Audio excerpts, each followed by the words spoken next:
Good morning. Good morning, everyone, and welcome to the Master Your Mind workshop. How are we all feeling this morning? Let me know in the chat box. Hey, Katrina, how you going? Hey, Haley. Hey, Roslyn.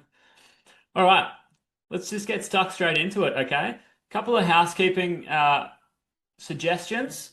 One, I would recommend that you have a journal handy, something that you can write in, a pen and paper.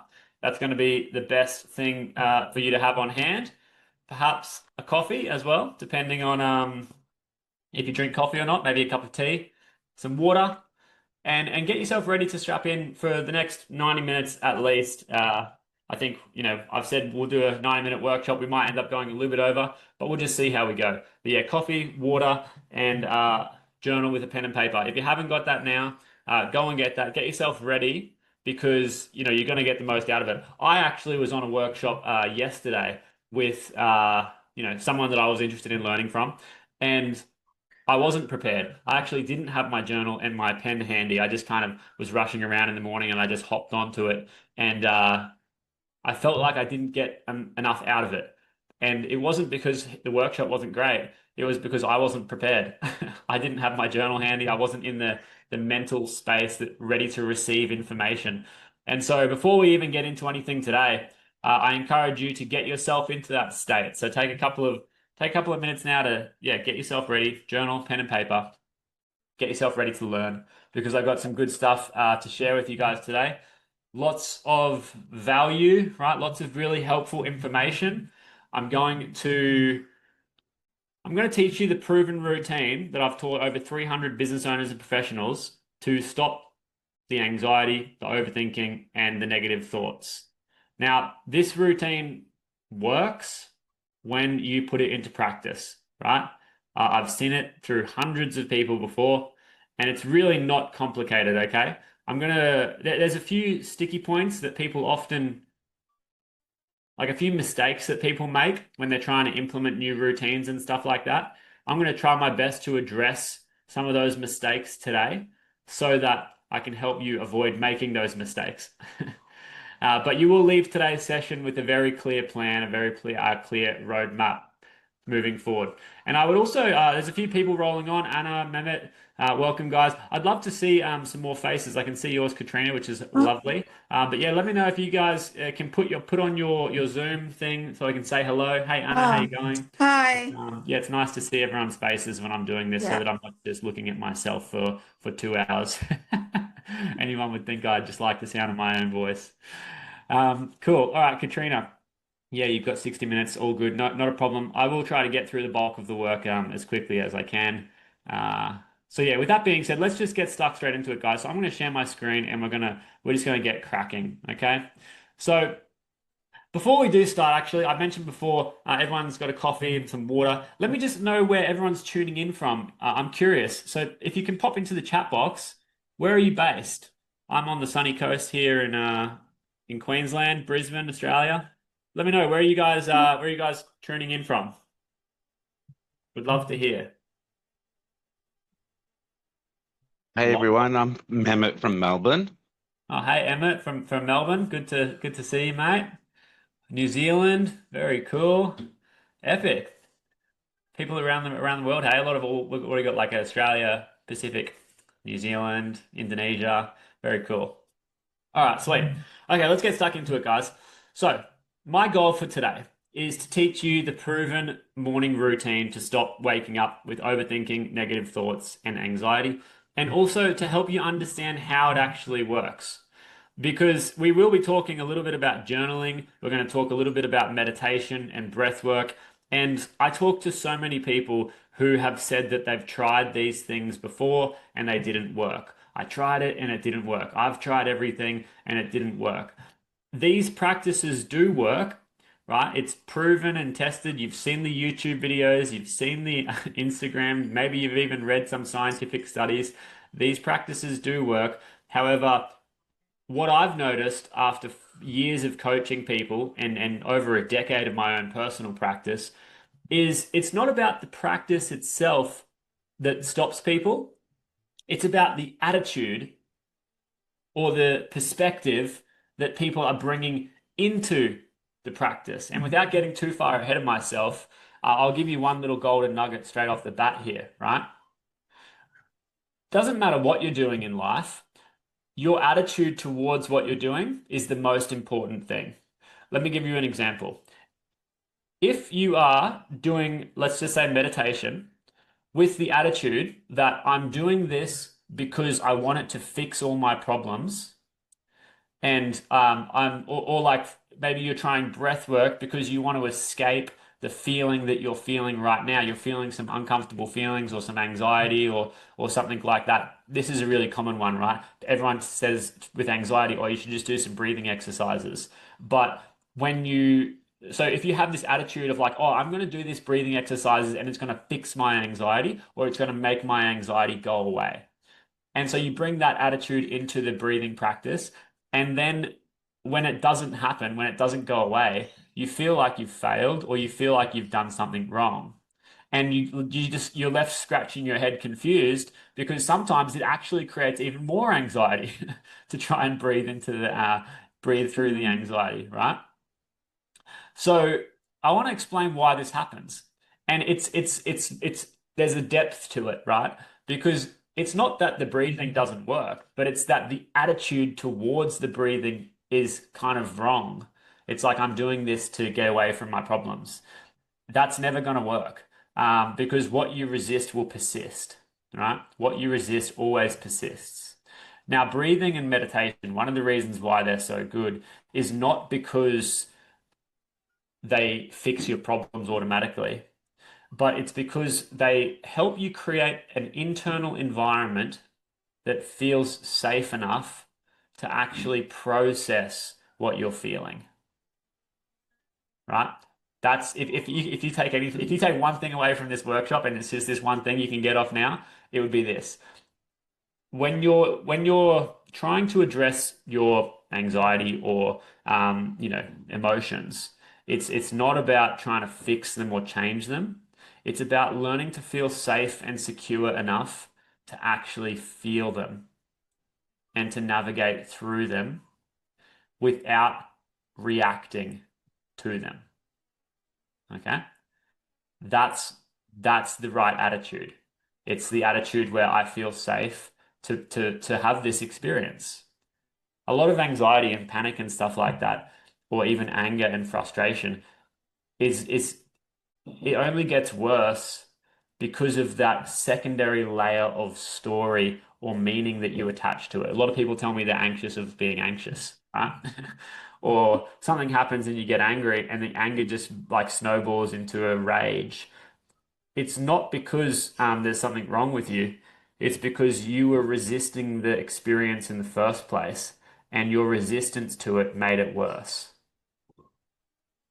And so the practices and the routines and stuff that I'm going to teach you today are not about fixing problems or like fixing something that's wrong with you. It's about learning to be present in your body and feel safe enough to actually navigate through the challenges that are going to come in life, right? Now, I've got slides and stuff, but I'm kind of just going off the cuff. You'll notice that I do this a lot. I want to. I've got I've got some stories that I'm going to share with you today, and one of them I actually feel called to share right now. When I first started to do self-development and meditation and stuff, it was because I knew that I was scared of life and what challenges I was going to face in life. I started when I was like 16 or 17, I started to have all these existential questions around like death, like my family, like how am I going to be able to cope with like really hard challenges in life. And at that time, I didn't feel like I was going to be able to cope with things that were going to happen in life. The idea of like my parents dying or something happening to my siblings or anything like that, like really freaked me out.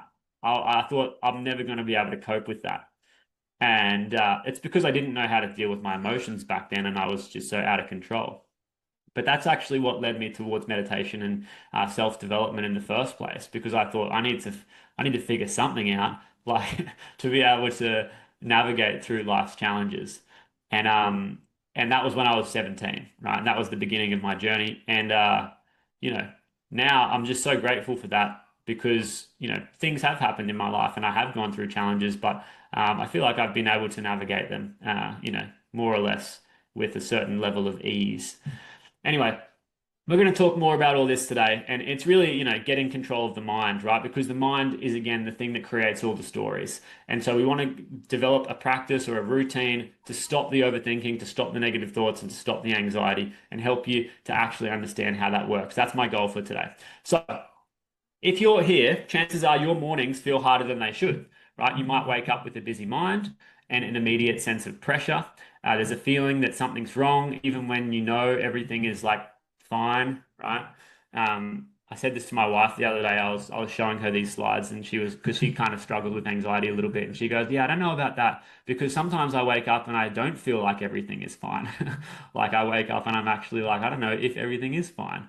But that's generally the experience. You're waking up, there's a pressure, feeling like, something's wrong, right? And it's not because you're broken, it's not because you've got anxiety. What you're experiencing is a trained response. It's a protective mechanism and a pattern that your mind and nervous system have learned to keep you safe, right? And the problem is those patterns are now running automatically and they're hijacking your mornings before the day even starts. And if you don't have something in place to manage that, it can get worse. If you're not managing your stress properly, if you're not, in a healthy routine, if you're not in a healthy state of mind, it just gets worse. It gets amplified, right? Like I've had that before when work gets busy or I feel like life is having extra pressures, the mornings get a bit harder, right? I've experienced that even recently. And it always gets better when I put a good routine in place and I go back to the basics, right? So here's the truth most people miss. Anxiety is not a diagnosis or a life sentence, right? You might have got a diagnosis from your doctor or something like that, but I really do not believe that it's a diagnosis or a life sentence. It's a sign that your mind and body are stuck in protection mode. I really believe anxiety is just a signal from the body. It's a temporary experience and it's a signal from the body saying that your mind and your body are stuck in protection mode, they're out of balance, and you're just trying to survive in this moment, right? And that's a temporary experience that happens in the moment, right? It's not a diagnosis, it's not a life sentence. I don't believe it's genetic in the sense that, like, some people think it's genetic. It's like, oh, I got this from my mum, right? My mum has anxiety. She's on medication for anxiety. And she has been for as long as I can remember. I don't think I got my anxiety from her directly. I think I became anxious because the environment that I was in was so anxious. But that's a different thing. It's not genetic, right? It's more environmental, right? So yes, if you grew up in a household or in a family where there was instability, then yeah, that could be one of the reasons why you've got anxiety. But again, it's not genetic. It's not like some ingrained, embodied thing that you have. It's totally manageable, right? When you create your own sense of safety. So maybe you can't change what happened in the past, but you can change, your own inner state now. So, over the past several years, I've worked with over 300 clients to help them retrain these patterns. And we don't do it through quick fixes, right? But through a structured system. A lot of people, when it comes to anxiety, they're trying to do like vagus nerve reset. They're trying to do like therapy, medication. Some people use like wearable technologies and stuff like that. Everyone's looking for a quick fix. But I don't believe that there is a quick fix. I think that you have to train your system back into a sense of, it's actually called homeostasis, but that basically means your body's natural balance, right? And so when we do this, when we implement this structured system, people who once woke up with anxiety or overwhelmed, they now start their day clear, grounded, and in control. And the point of this workshop is to walk you through the exact morning framework we use to create those personal transformations for people.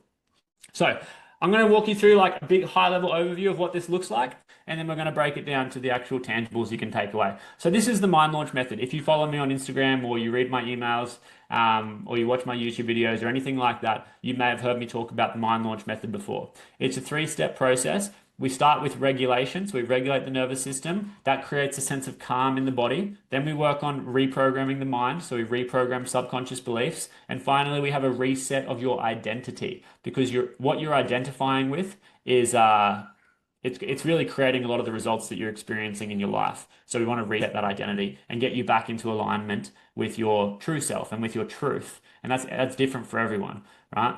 So this is quite a thorough system, right? This is what it looks like on the inside, right? Regulate. First thing I do with everyone is I give them a personal launch pad. It's like a game plan. And just having a plan alone can regulate your nervous system, right? There's all these different things about like how do you actually do this. One of the things that I've found is that if you have a plan, it's automatically creates a sense of safety. Like imagine if you're walking around in the jungle and you get lost and you have no plan of where you're going, right?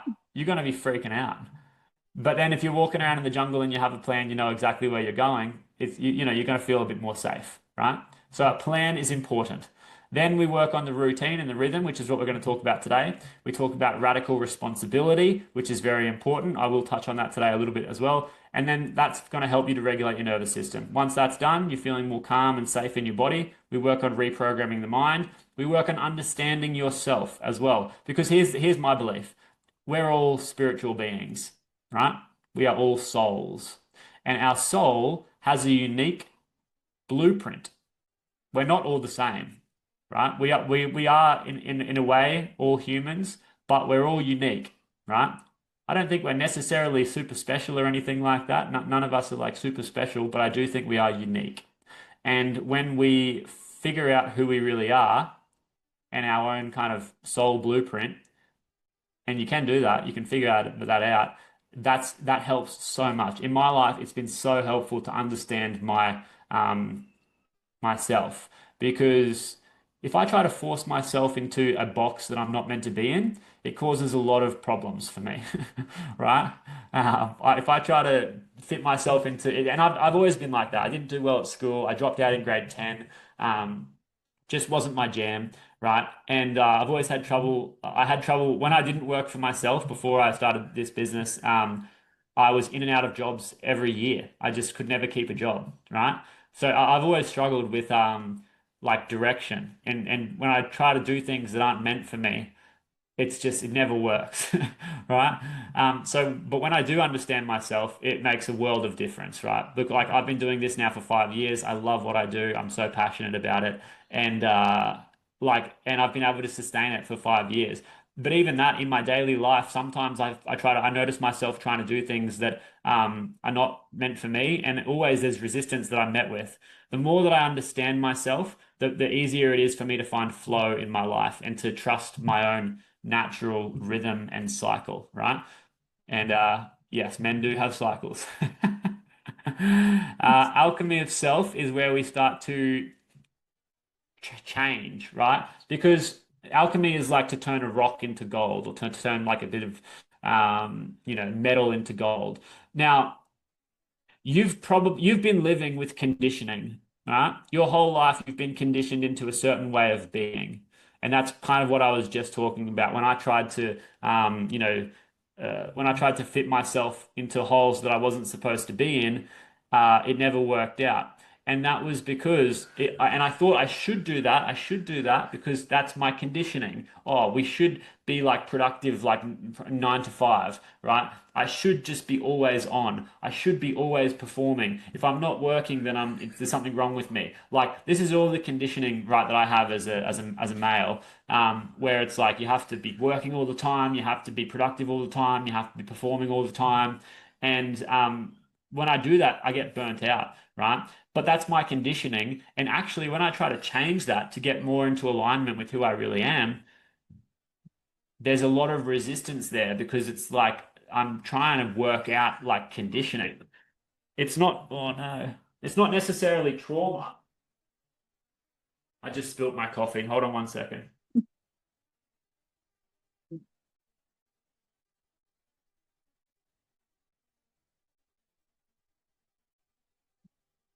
Sorry, guys. Just spilt my coffee, which is a bit of a bummer. It's not necessarily trauma.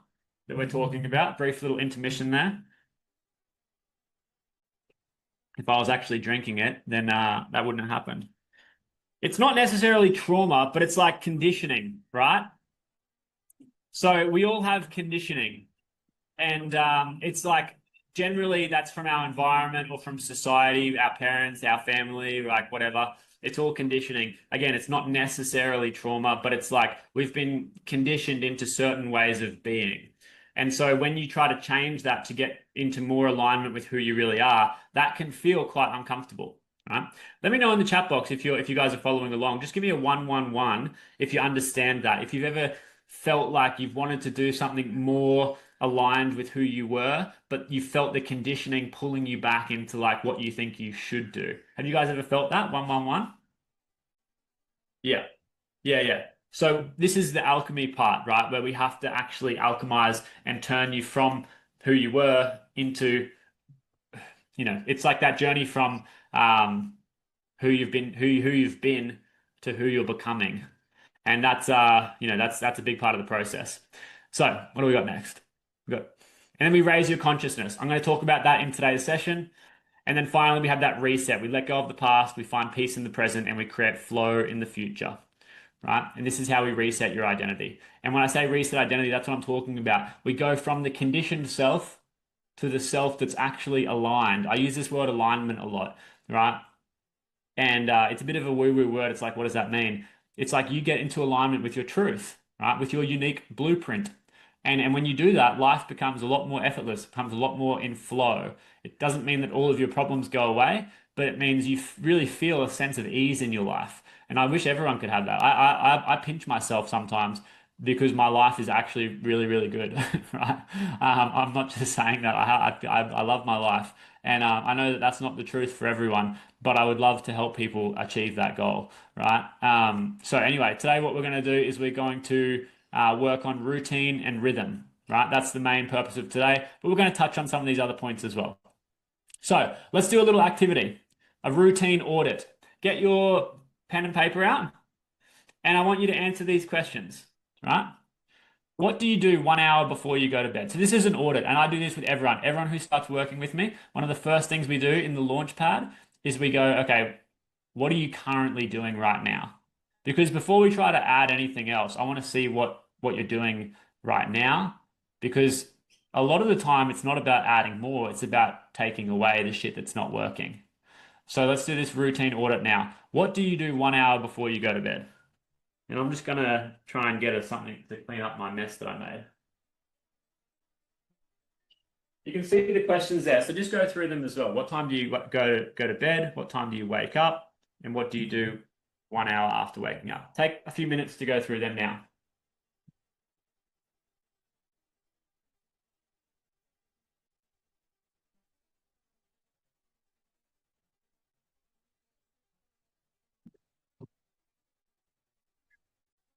Can't believe I just spilt my coffee on a workshop, and I was wearing a white shirt, and I drink black coffee. Oh my God.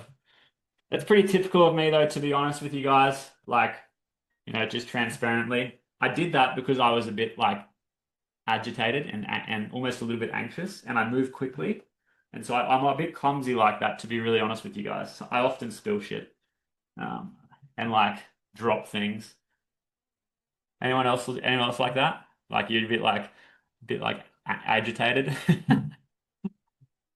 I know how to manage it, but it's definitely a reality.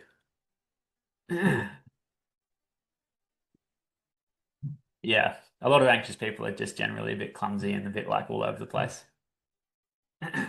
Like, guys, one of the things I want to tell you as well is like with the anxiety and stuff like that, it's one of those things like, um, you know, everyone experiences a bit of anxiety. You're not going to ever truly just like delete it from your life and completely get rid of it. I don't think so. But what you can do, and this is what I think is the best thing to do, is to change your relationship with it. Like you change your relationship with your, and you're not just changing your relationship with anxiety, you're changing your relationship with your emotions. So this is what I was talking about at the very start of this, like, 15 minutes ago. we're not trying to like resist ourself and our experience. We got to learn to accept it, right? And we got to learn to like allow it to be there without such a strong resistance. And when you can do that, the funny thing is that's when it kind of goes away. Like I still get like a bit anxious and shit like that. Um, but it doesn't bother me anymore, right? And that's what a lot of my clients say to me once when they come and work with me, they say like it changed my life because even when I do get anxious, it's not a big deal, right? And it's not just anxiety, like it's all of your emotions, like the shame, the frustration, it's how you relate to yourself and your relationship to yourself is like is so important, right? If you can learn to accept yourself and your clumsiness, like imagine if you're running a workshop and there's like, there's like I think 30 people signed up to this, there's like half a dozen or so here, and you just spill a coffee all over yourself in the middle of the workshop, right? How embarrassing. But if you don't if you know how to process your embarrassment and your shame and that kind of stuff, it's not a big deal. And you can just kind of crack on. So, how are we going with that routine? Give me a 222 in the chat box if you've answered these questions. So here's an example that I see for a lot of people, right? When I talk to them. Oh, 9 p.m. I'm fucking around on my phone. 10 p.m. I go to bed. I don't get to sleep until 11 p.m. because I'm so wired from being on my phone for the last 3 hours. And then 6 a.m. I wake up. And then I kind of, I'm one person told me once they were like, "Oh, I need like an hour to defrost in the morning." She said defrost, and I was like, "Wow." I was like, I actually remember when I was a teenager feeling like that, but like it was just an eye opener because that's what a lot of people do. They wake up and they just defrosting, and then they fuck around on their phone. They feel like shit, so then they watch the TV, and yeah, it's like put the news on, whatever, and then just go to work, get ready, go to work. If that's your routine, this is what I call the anxiety achieving routine. You will achieve anxiety by doing that routine. Like, if that's what you're doing with your life, of course you have anxiety. Like that's not a good routine. And that is going to cause anxiety for sure. That's going to really up the stress levels. The cortisol, like if you're basically pumping, if you're looking at your phone before bed or at even any time in the day, to be honest, it's going to be inducing like a cortisol response because you're instantly comparing yourself to others, you're judging yourself to others. There's a FOMO. What are they doing? What am I not doing? Like, even if you're not fully aware of it, that's happening under the surface. And not to mention, you're just like isolated in this very small, like screen, and your vision is concentrated and actually contracted, and so there's a level of stress that just comes with that, right? If you go, I live at the beach, right? When I go and walk at the beach, which I do all the time, as soon as I get down that walkway and there's a vast ocean and sky, like it automatically relaxes my whole system because it's just such an openness and my vision can just open up, right? And I'm not in a contracted state, I'm in an open state. Okay. Now, when you're looking at a phone, as a contrast, it's like this really isolated, contracted image that you're just staring at. And you can see that, right? With stress, I often think about this, right? Like, I don't know if you guys can see me while I'm presenting that screen, but I want to give you the full effect. When you are, yeah, very contracted and isolated and concentrated on a small thing, right? Like especially like a phone screen, stress is contraction, right? When you are under stress, you're in a contracted state. Okay? When you go for a walk on the beach and it's this openness, right? And maybe you got no shoes on and you grounded into the earth as well, and there's this openness and your eyes can just be vast, your whole body opens up as well into a less stressed state. Okay? And so anyway, that's a bit of a rant on the phones. But yeah, the point is don't be on your phone before bed because it's not good for you, and that's why you can't sleep because you're stressed out, right? I recently had a woman come on, a client came on recently, and after my last workshop actually, and she was struggling with sleep and the anxiety and all the rest of it, and I put her on this routine. And the thing is, like, the routine might not change everything like overnight like that, but you just have to use common sense to know that if you put it in place after a week or 2 weeks or 3 weeks, your body is going to start to adapt to the new routine and you're going to start to sleep better. You bring your bedtime forward a little bit, maybe you wake up at a good time and you start to be consistent with that, right? We are more like machines than we realize, right? Your body will just adapt. Because you're a natural being. Like, we're humans, we are natural beings. Our bodies are adaptable, just like nature is adaptable, right? So it depends on what you're adapting to. If you adapt to a routine like this, of course you're going to get stressed out and anxious, right? But if you change your routine around, it can make a big difference. So anyway, let me know, like, after you guys have done this routine audit, drop in the chat box, just your own intuition. Where can you improve?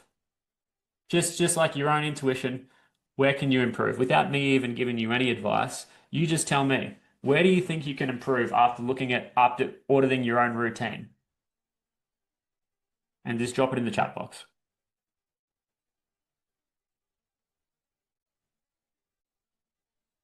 Because here's another thing that I really believe. You've got the answers, right? You don't even really need me. I'm just a mirror. I'm just someone who's kind of like holding up a mirror for you. But I really believe that, and a big part of my work is helping you trust yourself and helping you listen to yourself, right? When you trust yourself, when you're able to listen to yourself, develop that inner connection, I believe that you already know the answers. Yeah. Yeah. Awesome. Yeah. So let me give you another little rant, little side quest. A lot of people on their phone, right? Phone, late bedtime, set limit on phone, watching things on YouTube that are not always helpful for me. I want to give you a different perspective on this, right? Because a big part of this being successful is, again, telling you how it actually works, not just what to do, but how it actually works. So just think about this for a second. It's late at night and you want to go to bed. Your body needs rest, okay? But you're going on your phone instead of getting real rest. Now, what if your system, your nervous system, has been conditioned into finding relief through this mechanism of the phone? So it's not that there's something wrong with you. Like, people say, "Oh, I'm so fucking bad. I'm always on my phone." Sorry, I'm bad at swearing, but I didn't need to swear just then. But it's like I'm always on my phone, and I just can't get off my phone, right? And they think, "Oh, something wrong with me. I'm addicted to my phone, and I wish I wasn't spending as much time on my phone." But what if that's just a natural, like, survival mechanism that you've actually developed, and it is serving a purpose. It's helping you to relax and to find relief, even though you know that it's not the best way, right? But your nervous system is actually getting a release, and relief. And so what I want to try and do is just help you to understand this, because every time you go for your phone, if you can start to listen to your body and realize, I'm going for my phone now because I'm needing to release, and this has been my conditioned response or pattern to find release in my nervous system, right? And when you can clock that and understand that and have an awareness of that, you can go, oh, what my body really needs right now is rest. And this is not the best way for me to get rest. And if I put my phone down, I can actually get some rest. Now, here's what's going to happen next. When you do put your phone down, and you try to rest naturally, it's going to be harder for you and you're going to feel uncomfortable because you're not used to it. It's easier for you to just get the quick dopamine of your phone because you don't have to really think, and you just kind of, getting this easy fix with the phone. Again, doesn't mean it's bad. It's just what it is. That's just the facts, right? When you go to rest naturally and just not have a phone, here's the problem. It's a bit boring, and also you have to be with yourself. And for most of us, being with ourself is very uncomfortable because you have to address all of these issues that you've got under the surface, which you have been avoiding. Like stillness and boredom are probably the most underrated things for a happier life. If you want a happier life, you need to let yourself be still and be bored. And this is actually scientifically proven as well. I watched a video for a Harvard professor recently talking about this boredom idea. The problem with boredom, or the kind of thing that happens when you allow yourself to be still or bored, is your default mode network comes online. And so your default mode network is essentially what it sounds like. It's just your default mode.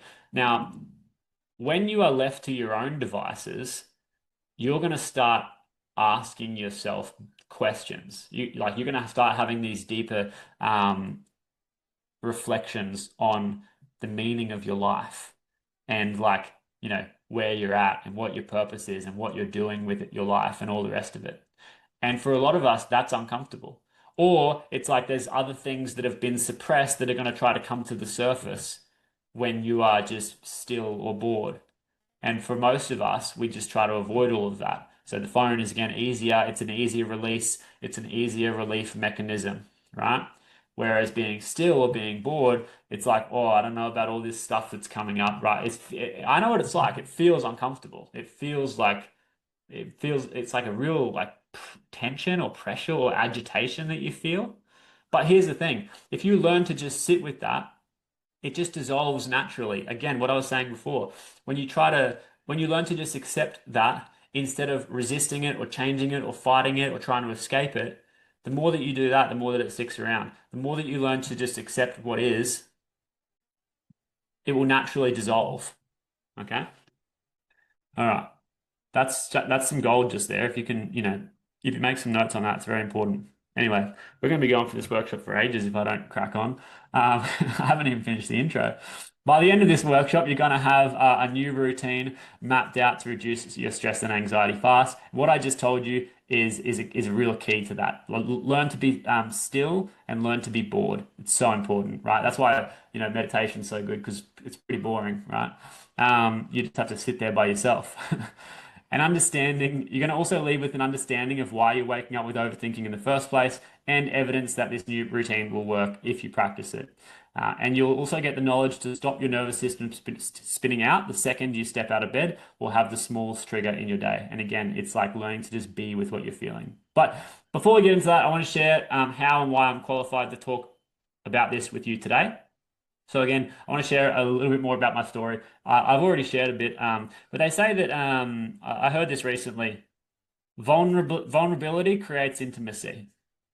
And so this is something that I'm constantly trying to work on is like being more vulnerable and honest and open so that I can feel more connected in my life, right? Because when I'm closed off, I feel disconnected.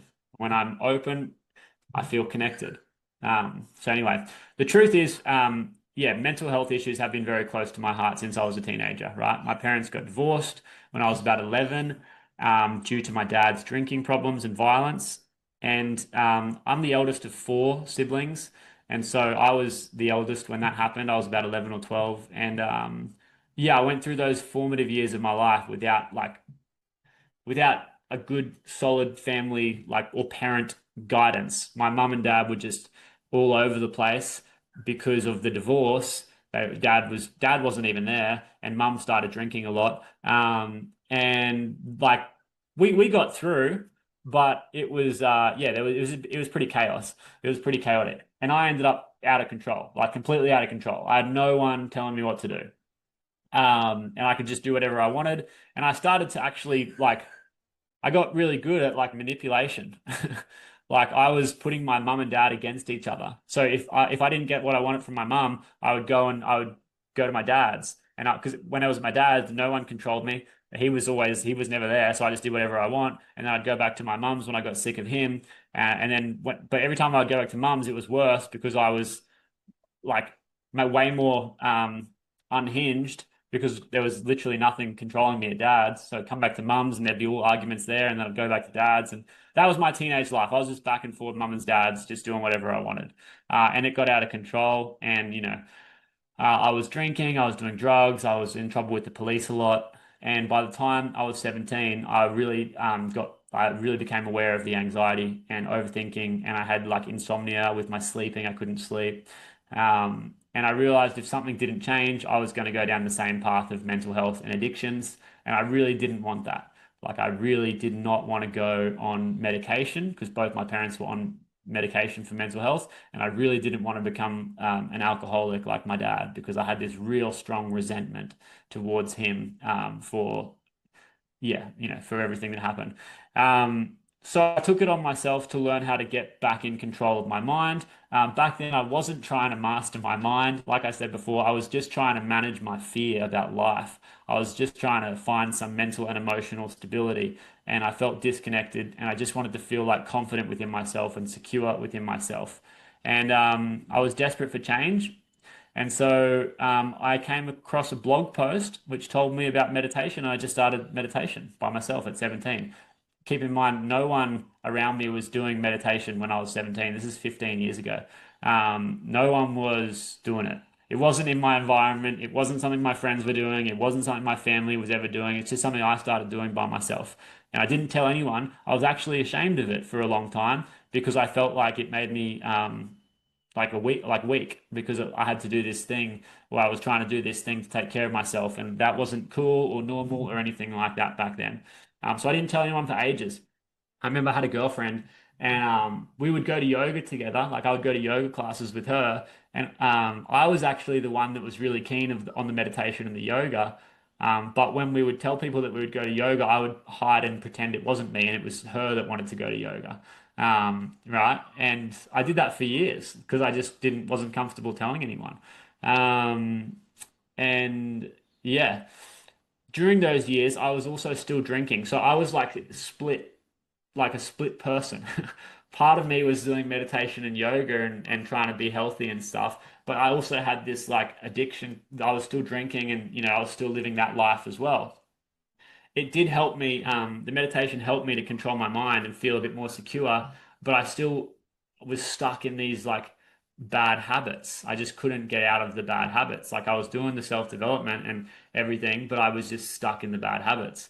And I actually ended up getting drunk one night and cheating on one of my girlfriends or on my girlfriend back then.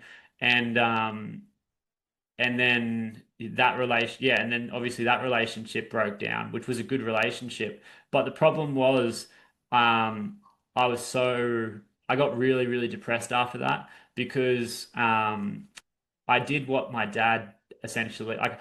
I didn't want to wreck my relationships with drinking because that's what my dad did. And then I did it as well. And then after that, I got really depressed. But that was also the catalyst for the change because then I said, I'm going sober for a year, and I went sober for 12 months. And yeah, I actually, even though that was so hard, and I had that, I don't know, like depression's a weird one. It's different to anxiety. It's like, when you can't, I don't know if you guys have experienced this, when it feels so hard to even just get out of bed or leave the house. Like, go to the shops for me in that period of time was like almost impossible. I could barely get out of the house.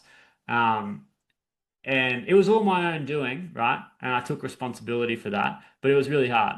But it was also the catalyst for change, right? And so that was when I decided to go sober. And after that sobriety stint, that's when I got my shit together, right? So anyway, I won't go on blabber on too much, but I just shared all of that then. I went sober back in 2018 for 12 months, and that changed everything, right?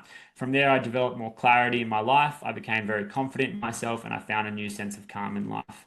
That sobriety stint, so going sober, really helped me to become the healthy version of myself. It helped me get into alignment with who I actually wanted to be, and helped me manage my emotions, helped me manage my insecurities, And I've never turned back to drinking like I did back in the day. Um, I'm doing a sober year right now again, actually, because I did start drinking again, but not like it was before. Before it was really bad. Um, and since then, it's just like a couple here and there. And so now, everything's different. There's my wife, Missy. She's got our boy Malibu in her belly there, and then that's Coco.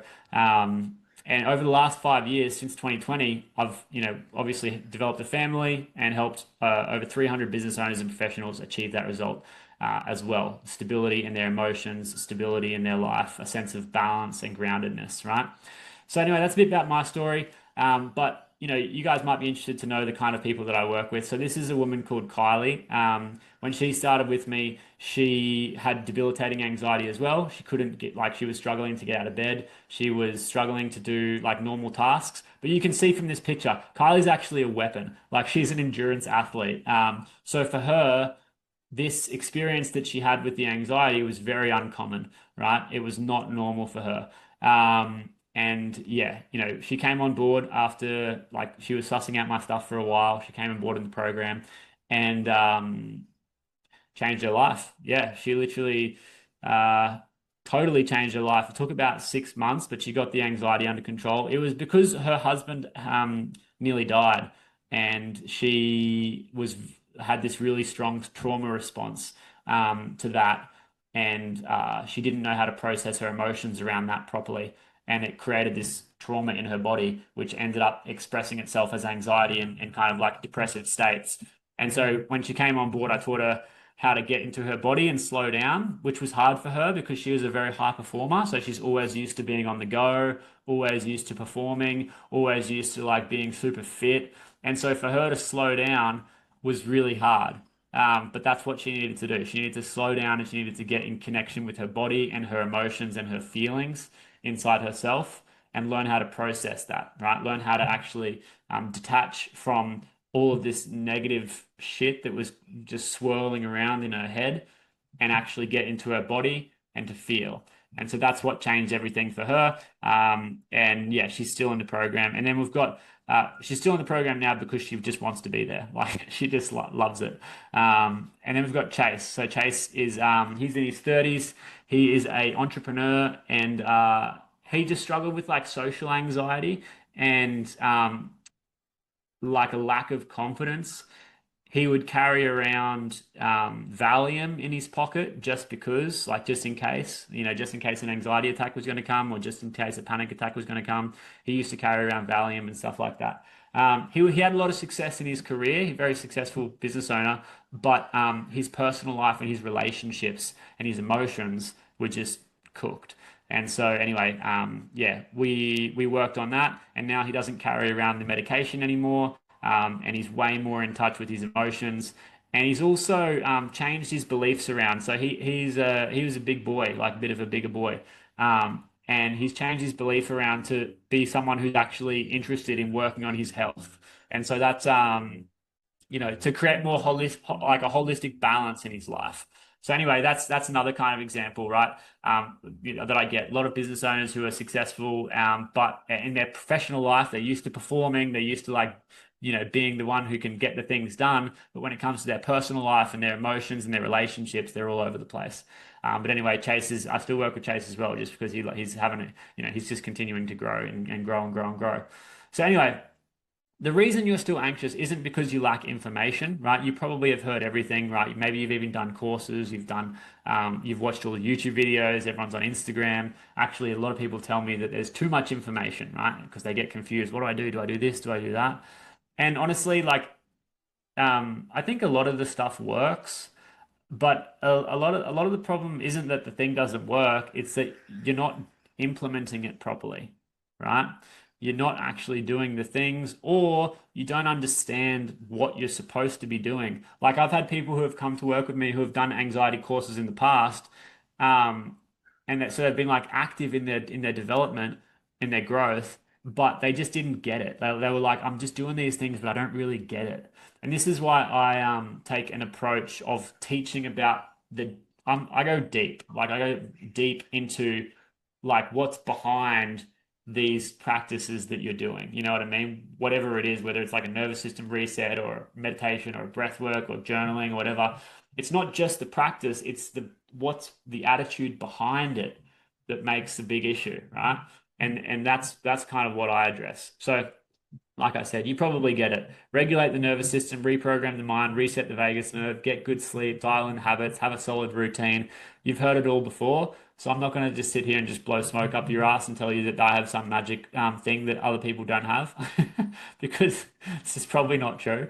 But the truth is that a lot of people just don't understand, or they don't have that accountability to implement it properly. And so the problem isn't knowing what to do, it's actually doing it and being kept accountable with support and guidance exactly suited to your needs. That's the difference, right? A lot of people have this ego that says, I can do it by myself. But if you're honest and you look at your results over the last few months or years or even decades, you haven't maybe made as much meaningful progress as you would have liked. So, anyway, let's go. Let's go into the good stuff. I am going to be offering you guys a deal for this workshop, just in full transparency. So I'll put this link into the chat a bit later. But it's basically a high touch 16-week one-on-one coaching container with me. So I do a lot of one-on-one work with people, and I think that that's the best work because I can be in the room with you, in your pocket when you need me. And I'll give you guys some information about that a bit later. I'm not going to do that right now. Let's get into some actual juicy stuff for you guys. Now, this is a scale of consciousness, right? You just have a look at it and tell me, where do you feel like you sit? You can get an intuition on where do you feel like you sit on this scale. And it's not like isolated to like you're only going to be in this one spot, but just give me your baseline. Like if you have to look at this and you say, where am I sitting most of the time? Where are you at? Drop it in the chat box. Yeah. Don't think that it's like again, it's not a life sentence. If you feel like you're living in anxiety, then that's okay. Or you're living in fear, you know, that's okay. Maybe you're living in anger, maybe you're living in guilt. Maybe you're already up here in joy and you're just here for the vibes, right? What's your baseline? If you had to say, what's your baseline? And just so you know, most people are at pride or below. This is the percentage of the population. 85% of the population are living at pride or below. So this is that ego that I'm talking about, right? 85% of the population living at pride or below. Okay? Now, it's okay. We're just developing awareness, right? The purpose of this exercise is just to develop awareness because you need to have awareness, right? You need to have an awareness of where you're at because it's like, again, if you if you go into the jungle and if you just get dropped in a random location, you're going to be freaking out. But if there's a starting point of the walkway and you know where the start is, right? You can go in and then you can come back out. But if you just get dropped somewhere randomly and you have no idea where you are, it's going to be harder. So this is a scale of consciousness. It's actually from a guy called David Hawkins. He's got a couple of books here, Power versus Force and Letting Go, right? He talks about power versus force. So from pride down is force. If you're in pride down to shame, your life is going to feel like it's forced, right? It's like going to feel hard and it's going to feel like pressure and tension. From courage up, it's more power. You start to feel empowered, right? So power versus force, right? And so, wherever you are in this scale, I'll give you a little tip right now. The way to get up is to let go, right? So let's say you're in fear and anxiety.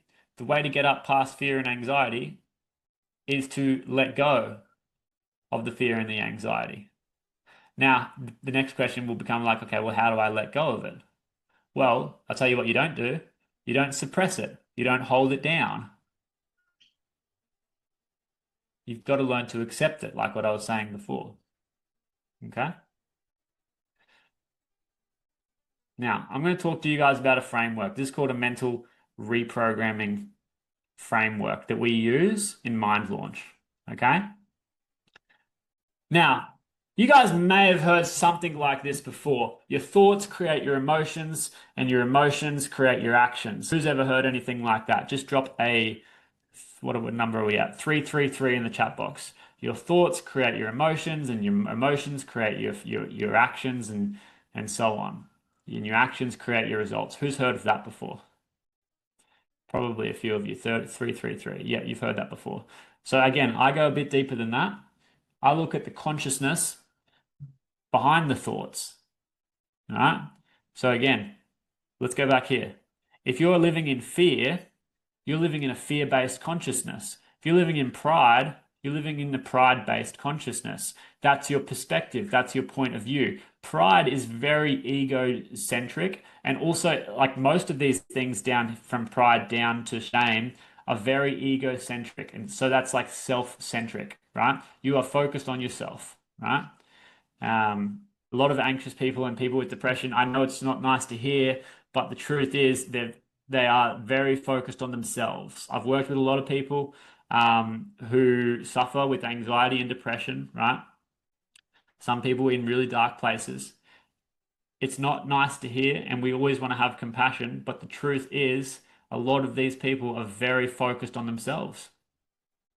They're very much caught up in their own ego, right? And it's a bit of a confronting truth, but it is the truth. Okay? So we want to actually, before we address thoughts and emotions and actions and all of that, what I believe is best is to get connected to our own consciousness, our own state of awareness. Okay? What we are conscious of being. Okay? We become aware of that and we move up the scale, right? So if we are in pride or fear, we want to move up to courage or neutrality or acceptance, right? Acceptance is a great one. So again, you've got these different emotions and then what you experience in these different emotional states. So if you're in joy, love, peace, you're going to experience synchronicity and extraordinary outcomes. And also, guys, just so you know, like I said before, this is not a life sentence, right? You are allowed to experience all the different emotions, and you probably have experienced more than whatever you've experienced, whatever your baseline is, you've probably experienced joy, you've probably experienced love, you've probably experienced peace, you've probably experienced these synchronicities and these extraordinary outcomes, right? I'm just going to post, I've just posted in the chat box a link to the February container, the 16-week one-on-one coaching container. I'm aware, Katrina, that you said you have to leave at 8, so I just wanted to pop that in for you just in case you leave. But yeah, what I'm saying is that regardless of where you are right now, you have also experienced other emotional states, right? And so you are capable. You are capable of experiencing the full spectrum of consciousness, right? I honestly believe that when we come into the world, we actually come in enlightened. A lot of like Christians might not like that because like the Catholic system likes to say that we're all sinners. I don't really believe in that. I don't have anything against like Christianity or anything like that. I got a lot of mates who are Christians, but I don't think that we come into the world as sinners. I think we actually come into the world as enlightened beings, and we maybe become sinners through conditioning of our society and environment. But I can tell you with 100% certainty, when my children have been under 3 months old, uh, they're just they're just pure, like they are so pure, and that's not sin, I don't think. I think that's enlightenment. I think that these when children come into the world, they're just enlightened. They're like just these beautiful creatures. Anyway, so we all have the whole capacity of emotional, like the whole capacity for emotions, right? And for different levels of consciousness. And in the same way that I think we've all experienced peace and joy and love, we've all experienced shame, right? And guilt and grief and all the rest of it, right? So it's not a life sentence. It's just getting an idea of where you're at. We want to then connect with our consciousness, so connect with our state of awareness where we are right now, right here. And from there, we can develop mastery over our thoughts, mastery over our mind. That's what we're here for, right? Your thoughts are a mental process, right? The mind. If we want to get mastery over the mind, we have to go a level deeper than the mind or a level higher than the mind. The mind influences the body, but how do we get control of the mind? How do we master the mind? We have to connect to the spirit or consciousness, right? The soul, God, whatever you want to call it, right? There, we have access to a consciousness or a spirit, which is above our mind. So this is a better way to look at it. Consciousness up here, perspective or point of view, right? Spirit, God, whatever you want to call it. We have access to a higher level of awareness, a higher consciousness above our thoughts. When you get into meditation, this is why meditation can be so good, because you can connect with that. Right? You don't even really need meditation. Like I believe we all can connect with it, like with God, with spirit, with our consciousness, whatever you want to call it, right? By being present in the here and now. Just pause for a second, relax your shoulders, stop whatever you're doing, be here and now. Notice there's no thoughts. Even if it's just for a temporary little 1, 2, 3 seconds right now. Relax your shoulders, relax your body, be present in the here and now. There's no thought, right? That is your consciousness. That is your perspective or your point of view. That is when you can start to direct your thoughts or master your mind, okay? But a lot of us, we get so caught up in our mind. We get caught up in the stories, the beliefs, right? We have a moment of presence, but then boom, we're back into the subconscious mind, right? Which is essentially the automatic mind, the patterned mind, the conditioned mind, okay? And then the thoughts lead to the emotions, and then they lead to the actions and the outcomes. So if we actually want to master our mind, we need to go up to this higher level, right? That's what I believe. Oh no, I had a little picture of a horse. If anyone saw my Instagram, my Instagram yesterday, I had this picture of this horse. I was trying to convey a point. Let me see if I can bring it up. So I've got this picture of a horse and a man on a horse, right? So we don't really need the picture, but you can just imagine. Imagine that there's a man on a horse, right? Or a woman on a horse. The horse is like the mind, right? And the man or the woman who's riding the horse is the master. Your mind is like a horse, right? It's just this thing that can get out of control. And what you want to do is you want to get onto it. You want to get over it. You want to get in control of it. You want to become the master. And you do that through being present, being focused, right?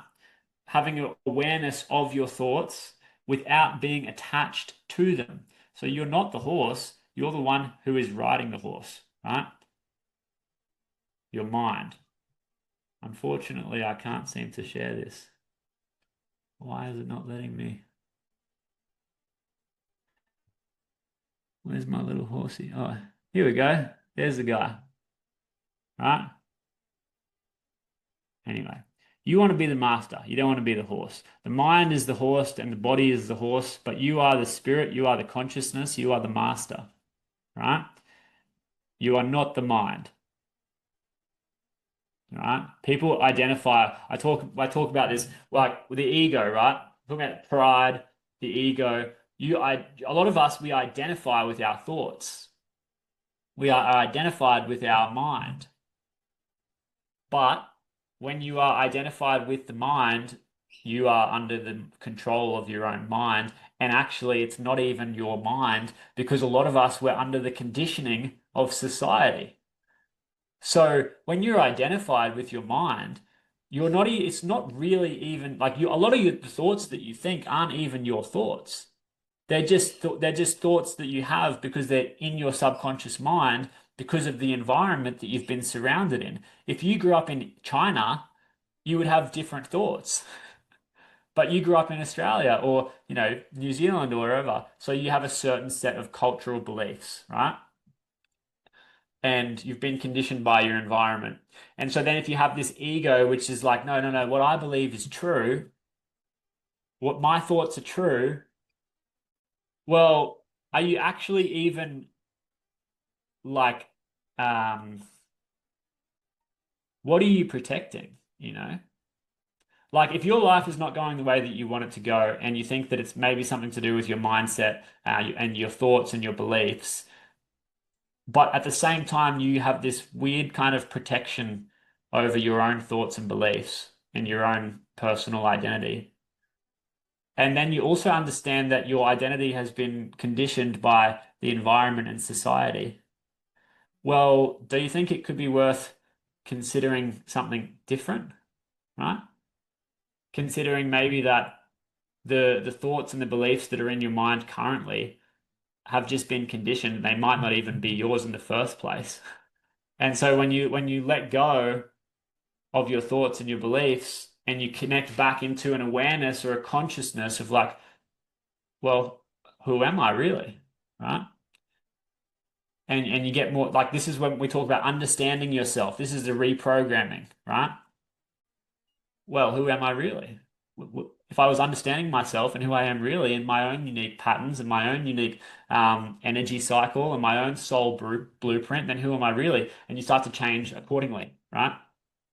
You don't be the mind, you don't be the horse, right? You be the master, you be the spirit, okay? And you get connected to that. And again, this is when you get connected to your consciousness, your perspective, your point of view. Everyone has a unique point of view. You have a unique point of view, right? That's what I was saying before. Where's it? How do we share this? You have a unique point of view or a unique perspective. Why is this sharing funny for me? Share, present full screen. Okay.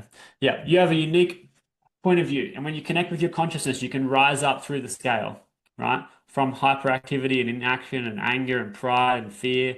You can go up into, courage, neutrality, acceptance, love, joy, peace, all these kinds of things. But you have to let go of the pride, the anger, the fear, all that stuff.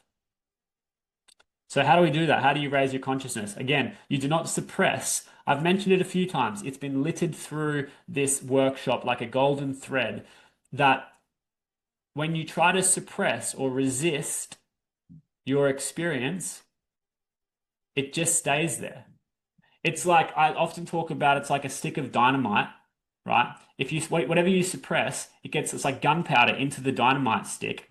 And if you're getting really emotionally triggered, really reactive, really anxious, really depressed or whatever, it's really like you've got this dynamite stick that's just full of gunpowder from all of your suppressed emotions and your suppressed feelings because you've been trying to avoid everything and hide from everything instead of learning to really express and accept. Now, expression can come in two ways. Because everyone's talking about you should just talk about your emotions, but there's a healthy way to practice expression and there's an unhealthy way to practice expression. So I mentioned that I would talk briefly about this idea of radical responsibility. I've got this book here. I don't know if you guys can see that. I'm going to stop sharing my screen. Here's this book, Radical Responsibility. Highly recommended if you want a good book to read. Radical Responsibility by Fleet Maull. In this book, he talks about healthy expression and unhealthy expression. So, healthy expression is taking radical responsibility for everything that happens in your life, right? Even if it wasn't your fault, you take responsibility for your emotions. You never say, "Oh, they made me angry." You say, "I am angry." They made me anxious. No, I am anxious. You take radical responsibility for your experience. That is healthy expression. I am. You're taking responsibility and ownership for your experience. Unhealthy expression is blaming. They made me angry. They made me anxious. They did this to me. That's putting yourself in the victim position, and it's never going to help you. As much as you might like to do it because it seems easier to just blame others, it's not actually going to get you anywhere, right? So don't practice unhealthy expression and blaming others and projecting your shit onto others. Practice healthy expression and taking responsibility and ownership for what you're feeling and what you're experiencing in the present moment. And then the highest level, the creme de la creme, is acceptance. Now, this is acceptance of what you're feeling in your body. A practical example of this would be what we were talking about before. It's nighttime and you're wanting to because you guys can practice this tonight. It's nighttime and you want to go to bed, it's bedtime, but you just reach for your phone and you're reaching for your phone because you want to rest, but you feel like a discomfort in your body, and so the natural response is to reach for the phone. When you put the phone down and you do nothing, you're going to start to feel some discomfort in your body or some agitation in your body. In that moment, you're going to have two choices. Reach for the phone again and just pick it up out of instinct, or actually sit there and accept what you're feeling and process what you're feeling and just allow some space for like boredom and self-reflection. That's how you will get to self-acceptance. A lot of people say, oh, this acceptance, I've tried acceptance, it doesn't really work for me. It does work. Maybe you've just been too agitated and anxious and irritable that you just went back to using coping mechanisms and avoiding and escaping, right? Which is what so many people do. Anyway, this is why meditation and breath work don't work for a lot of people. Because you go to do meditation or breath work and you sit there and it's like, this is so uncomfortable. I feel like I'm doing it wrong. I feel frustrated. I don't know what I'm doing. I can't do it right. I'm doing something wrong. I'm an idiot. This doesn't work for me. I'm going to just go and just pick up my phone and just use my phone and go scroll on Instagram again, and I'll watch someone else do yoga or some shit like that, right? That doesn't work for me though. Works for them, doesn't work for me. It does work. The problem is not that it doesn't work, it's that you haven't been able to sit there and process and accept your feelings. That is the problem. You've been too agitated, you've been too irritated, and you've been too distracted. So you go to avoid and escape and essentially suppress. That's every time you pick up your phone when you know, oh, I should actually just be like present right now, but I'm picking up my phone. What you're really doing is just suppressing something, right? And so I would encourage you to practice sitting with it, learning to accept it, letting yourself be bored, letting yourself be still. If you can do that, I promise you your life is going to improve. If you can make that a part of your routine, I promise you life is going to improve. So that brings me to, I think, one of our last slides today, building your new routine. So we've talked about a lot today. I finished my coffee, half of it I spilled. But let's build you a new routine, okay? So, knowing what you now know, let's go through the same set of questions. What would be the best way for you to wind down in the evening? All right? So get journals out again. What would be the best way for you to wind down?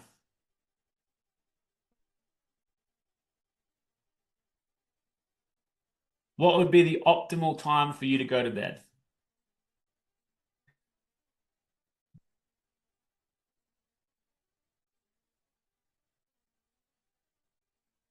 What would be a healthy time for you to wake up?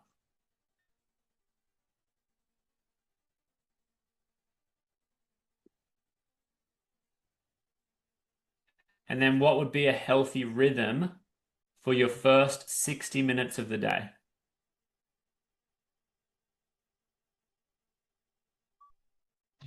So an example, this is what my actual routine looks like when it's going really good, right? 8 p.m. Turn off the phones and begin to wind down. Usually for me, it's after I get the kids to sleep, or after my wife and I get the kids to sleep. They go down at like 7:30, then we get the kids to sleep, right? After they're down, sometimes we watch Netflix, honestly, but I try to remove my phone, right? Put my phone away. And at least have only one screen when I'm watching Netflix with my wife. Right? Sometimes, honestly, like sometimes there's three screens. There's the TV, there's my phone, and there's her phone. But that's not ideal, and I know that. Anyway, you turn off your phone, you begin to wind down. You know, again, like anxiety is not a problem for me anymore. This stuff is not a problem for me anymore. I'm dialed in. But for you, if you are struggling with this kind of stuff, I would highly recommend you get this sorted and do it for a certain period of time. Like I recommend 3 to 6 months. 3 to 6 months, you can, because I'm big on, I want to create long-term change, not short-term quick fixes. If you do this like for 3 to 6 months, you rewire yourself. Like you really rewire your whole neural pathways. You regulate your nervous system and you get in touch with yourself. And that creates long-term change. So anyway, turn off phones, begin wind down. 8:30 shower, brush teeth, cup of tea, have a sleepy tea, something like that if you want to, like a chamomile or something like that.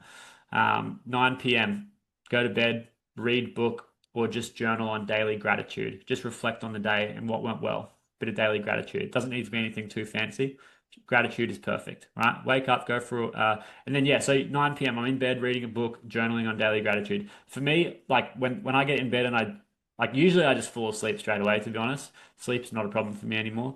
But if I read a book or do a bit of journaling, that's definitely going to put me to sleep. Like I'm going to be asleep like real quick um, if I do that.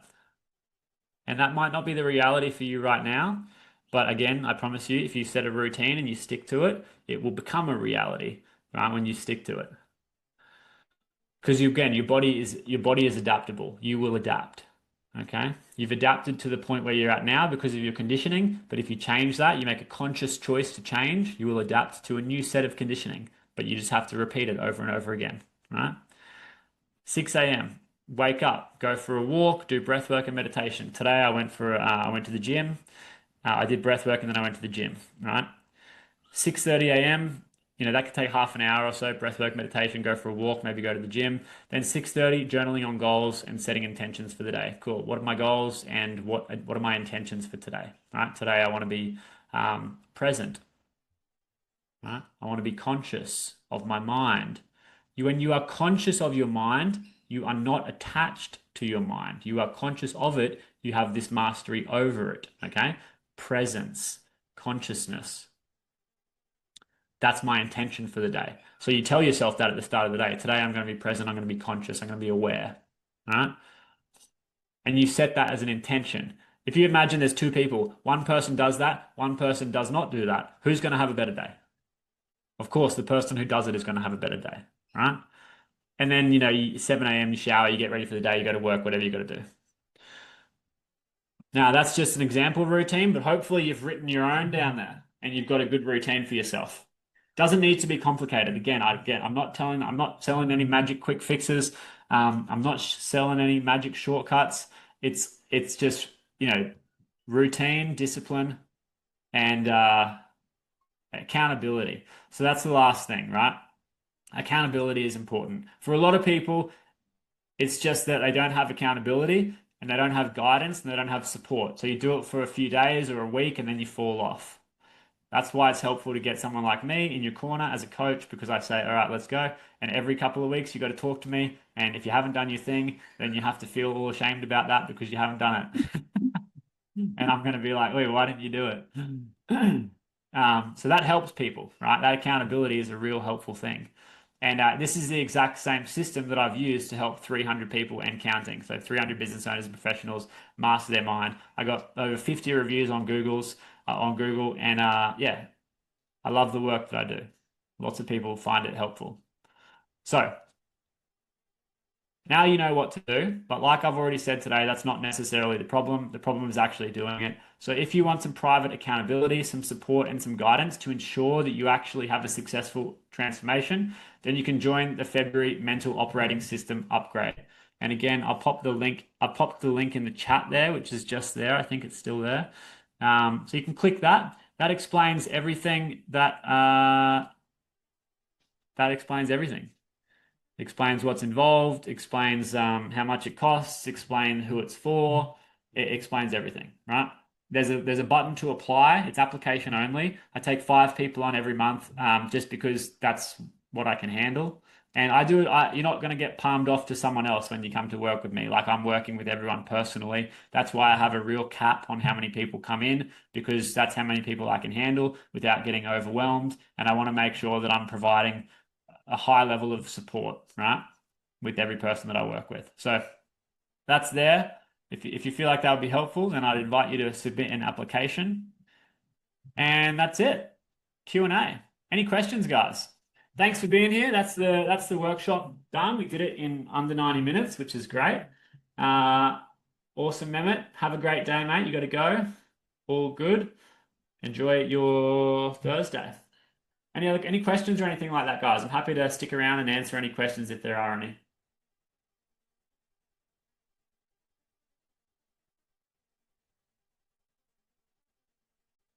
You can just pop into the chat box, or you can unmute yourself, whatever you feel like.